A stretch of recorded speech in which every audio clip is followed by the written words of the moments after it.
mais uma vez, é maravilhoso estar aqui com você nas nossas dicas aqui, onde a gente traz elementos de gestão, de produção e procura trazer insights que te inspirem a ter uma melhor fazenda, uma melhor produtividade e principalmente uma maior rentabilidade. E aí eu quero contar uma história para vocês que para nós foi muito importante recentemente dentro do Instituto Integra, que foi o seguinte: nós percebemos ao longo dos anos que um grupo seleto de fazendas, independente do mercado, se mantém em alto nível econômico. Então não importa se a arroba subiu, se a arroba desceu, se o bezerro subiu, se o bezerro desceu, nós percebemos que essas fazendas, elas se mantêm. E aí a gente foi investigar o que essas fazendas fazem para 3, 4, 5 anos se manter em top rentável. E a gente foi investigar e você acredita que nós descobrimos que existem comportamentos que se repetem nessas fazendas mais rentáveis e a gente apelidou, batizou, que são fazendas que adotam o protocolo 539. Isso mesmo, anota aí, protocolo 539. Antônio, mas que história é essa de protocolo 539? 5 iniciativas ligadas a gente ou pessoas, 3 iniciativas ligadas à gestão e 9 iniciativas ligadas à produção. Esse é o protocolo 539. Também conta aí para nós, qual que é essas iniciativas 539? Primeiro vamos falar iniciativas de gente. O que a gente encontrou inicialmente? Quais são as 5 iniciativas de gente?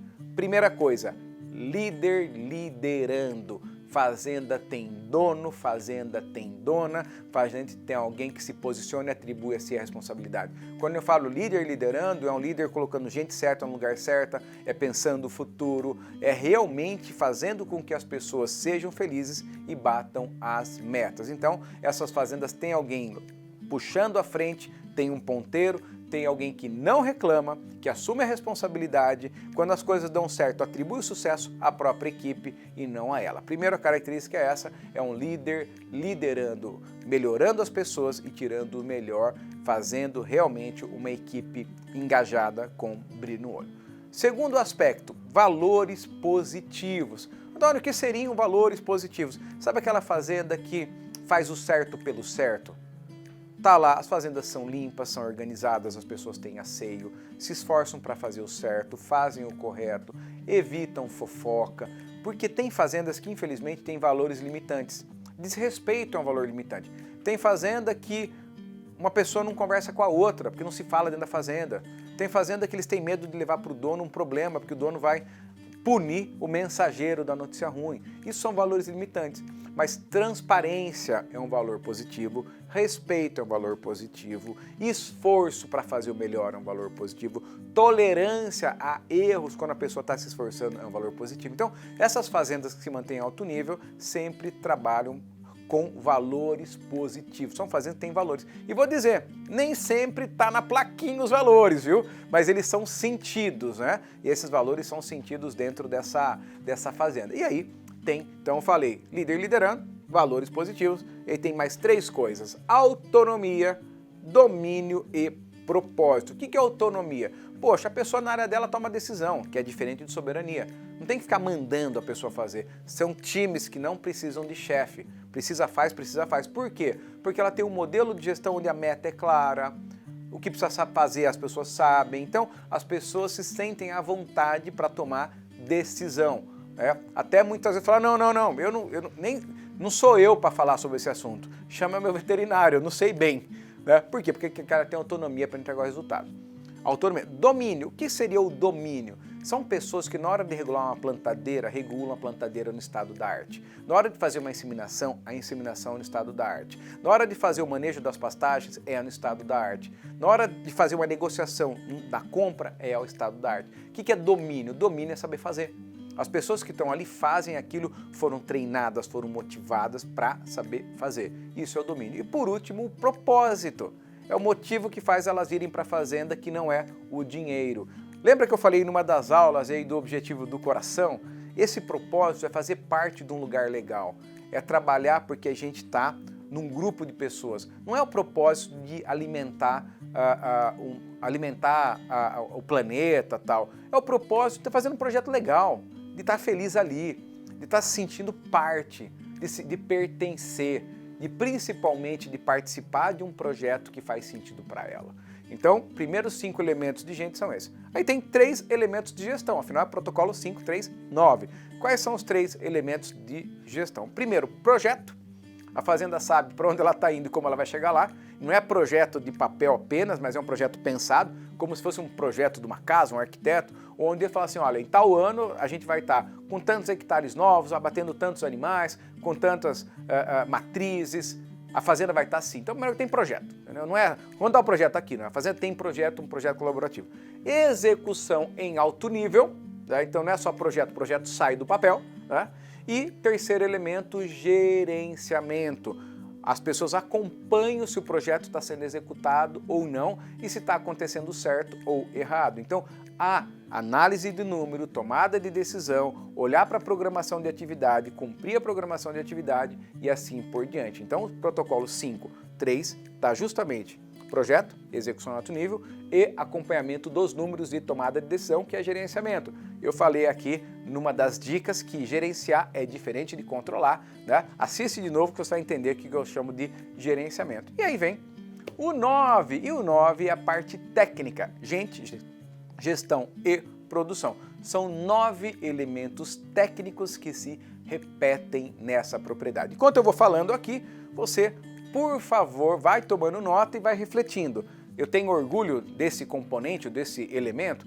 Primeiro e mais importante deles, manejo de pastagens. Essas fazendas são manejadas em ponto de engorda. Olha a frase, são fazendas manejadas em ponto de engorda. Segundo elemento ou segundo componente, estratégia de seca ou de entre-safra. Eu só manejo uma fazenda em ponto de engorda se eu tenho estratégia de seca. As fazendas pensam que tem sempre 2 fazendas, a das águas e a das secas. 70% do capim cresce enquanto está chovendo, nós sabemos disso. Então não tem como ter uma fazenda só, tem que ter 2, da água e da seca. Terceiro elemento, adubação estratégica ou de precisão. Pode ser adubo químico, pode ser compostagem, pode ser biológico, mas são fazendas que em algum grau têm fertilização. Quarto elemento, as fazendas têm layout, design. São fazendas, a gente brinca, pensada com cabeça de engenheiro. Você não tem que abrir 50 corchetes para chegar no pasto, entendeu? São fazendas que os corredores são inteligentes, que a gente chega no curral fácil. Ah, Antônio, mas não tem isso, não tem problema. Você pode, hoje não dá, mas daqui 8 anos a fazenda tem que ter um layout inteligente. Por quê? Porque eu preciso usar menos trator, menos animais, de tropa, preciso fazer com que a minha equipe sofra menos para trabalhar. Isso é o design ou layout da fazenda. Preciso de mais eficiência. Quinto elemento, suplementação orientada à categoria. Cada categoria animal tem uma exigência e o programa de suplementação é pensado por categoria e também pensado para o nível de desempenho que você espera. Tem orgulho dos 5 pontos? Vamos lá, ainda faltam alguns pontos para a gente estar aqui. E aí, qual o ponto que falta para a gente estar aqui?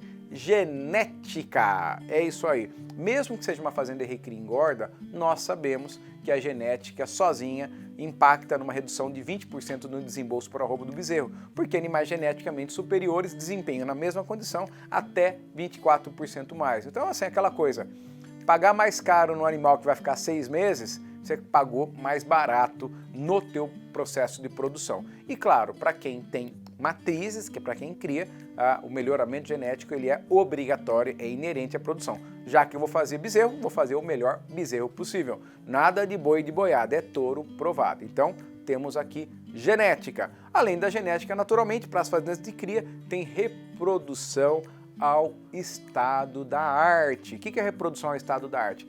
Desmamar muitos bezerros por hectare, ou melhor dizendo, muitos quilos de bezerro por hectare. Pelo menos 150 quilos de bezerro por vaca exposta ou 160 quilos de bezerro por hectare. Reprodução é muito boa. E aí faltam os 2 elementos para a gente finalizar o 9. Sanidade em dia e como a sanidade é negligenciada. O único que é mais importante é o manejo de pastagens, todos os outros têm uma importância equivalente. A sanidade em dia, a gente tem aí um componente de se economizar em algo que não representa nem 2,5% do custo e muitas vezes menos de 2% do custo. Animal doente não ganha peso, animal doente não reproduz, animal doente não performa. Então, um calendário sanitário incrível levado a sério, atualizado, é fundamental. E o último componente, não menos importante, ambiência e bem-estar animal. Os animais não passam sede, não passam tanto calor, não passam fome, não apanham, não sofrem estresse e realmente o bem-estar animal é muito respeitado. E o mais legal nessas fazendas, o bem-estar animal não é respeitado pelo aumento de produtividade, ele é respeitado pelo respeito genuíno que minimamente o dono da fazenda precisa fazer com esses animais. Então, esse é o protocolo 539, pense sobre isso, se autoavalie e se alguma coisa tiver oportunidade, melhore. E nos vemos em breve.